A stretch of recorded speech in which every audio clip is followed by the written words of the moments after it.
tandaan mo rin, hindi naman sapat ang puro pangako lang kung paulit-ulit naman ding nasisira. Dahil ang tunay na pagbabago kasi, hindi lang yan sinasabi. Pinapakita yan sa gawa at consistent na ginagawa. 'Di ba? Nandun yung effort niya. And Andrea, gusto ko ring sabihin sa'yo na minsan sa pagmamahal, akala kasi natin responsibilidad natin na iligtas ang isang tao, lalo na kung mahal natin ito.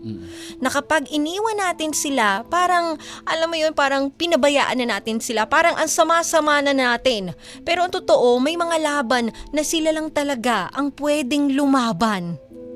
Sabi nga ni Papa Tonyo, magiging nonsense yan kahit anong tulong ang gawin mo sa kanya kung siya mismo yung sarili niya hindi niya kayang tulungan. Baliwalatin.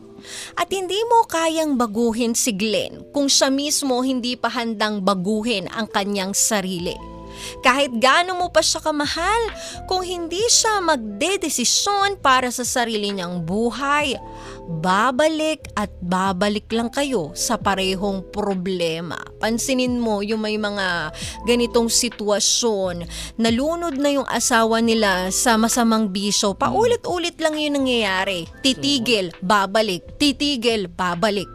Diba kasi hindi pa buo sa kanilang sarili na sila ay willing na magbago talaga.